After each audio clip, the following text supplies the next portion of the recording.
as those who have known him best have attested, he has been an exemplary public servant, judge, teacher, coach, husband, and father. Mr. President, I will vote to confirm Judge Kavanaugh.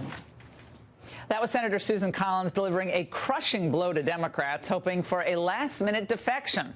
During her nearly one-hour-long speech earlier today, she echoed many of the sentiments offered on the Senate floor day after day by our next guest. We're happy to be joined exclusively tonight by Senate Majority Leader Mitch McConnell. Senator McConnell, when did you know you had the votes? When the roll was called. No, really? You didn't? Yeah, they were all very guarded about making an announcement. So this is one of those rare situations when you go into a vote not really knowing for sure you had them. Because you usually call cloture. You don't usually call cloture unless you know you have the ultimate votes, correct? We had to move on this. I mean, this was not going to get any better if we didn't vote. I decided a week ago we were going to vote on Friday because we watched what was happening. They were trying to destroy this good man with all these rumors and all the rest of the stuff. So we needed to have the vote in order to bring it to a conclusion. Why didn't Senator Murkowski ultimately go along? We got Flake and you got Collins with that long speech today. She really impressed a lot of people with her passion and her dedication to advise and consent. What happened to Murkowski? Well, I'd rather celebrate the victory. And I think there's plenty of credit to go around President Trump for making great choices. Chairman Grassley for doing a heck of a good job in committee dealing with all these outbursts. My members dealing with, we've been under assault, Laura. Our homes have been, they've come to our homes. Yours was today, this morning. Yeah, but not just me, everybody. I mean, they've been after all of us. We've sort of been under assault, and everybody decided to stand up to the mob, to not be intimidated by these people. I just couldn't be prouder of my members for refusing to roll over under all of this intense pressure and all these lies. This is a great day for America. The Senate is under siege. Protesters don't seem to be letting up, even late in the afternoon into the evening tonight. Is this the new normal? And I want to play something. This is Senator Manchin. This was after the Collins speech today and after he said he would vote for Brett Kavanaugh. Let's watch. Look at us! Look at us! Look at us! And look at us! Look at us! Shame! But based on what you've seen, was that an thorough investigation? A lot of my radio callers today said, is this the way it's going to be? I mean, is there going to be any changes to building access? You don't want to become cocoon, but any changes to how you let people into the building? Well, I think security will take care of that. Look, I think the main point is that the mob was not able to intimidate the Senate. We stood up to the mob. We did the right thing for a good man. I filled a lifetime appointment on the Supreme Court. There's a lot to celebrate today. I couldn't be prouder of all of my members. Senator Collins was outstanding. You had part of her speech in the entry. But the Democrats now have raised, just during her speech, they raised almost $2 million on a GoFundMe page for an undetermined candidate. And Susan Collins is apparently seriously Susan Rice, entertaining a challenge against Senator Collins in 2020. Your thoughts? Senator Collins will be well-funded, I can assure you. Look, there's a lot of enthusiasm on our side, too. You may or may not have noticed the rising enthusiasm among Republican voters. I think our people are going to be just as fired up as theirs a month from now, and everybody's going to remember what they did to Brett Kavanaugh. Is this the shot in the arm that the Republicans needed? Absolutely. Absolutely. It is it's a wake-up call to why it's important to hold the Senate. The Senate's in the personnel business. I love the House, but the Senate's in the personnel business. If you want to get judges confirmed, cabinet members confirmed, boards and commissions confirmed, we have to control the Senate so the president's nominations can actually be confirmed and take the jobs. Do you intend to use this issue on the campaign trail for the last 4 weeks, and what are you going to say about it? Absolutely. I'm going to remind everybody of the importance of the Senate.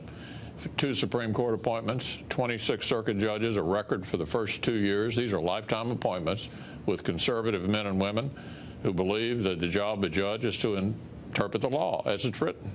Well, what about repercussions for what happened during this process? I was here for Judge Bork. I was young speechwriter in the Reagan administration. I was here for Justice Thomas, obviously. But I think this actually rivaled both of those. It was brutal.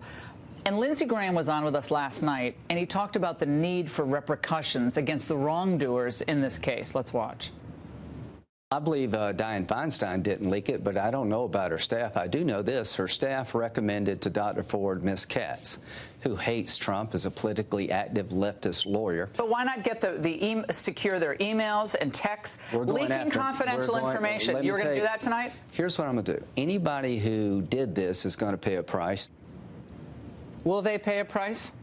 I think it'll be investigated. But, you know, it didn't work.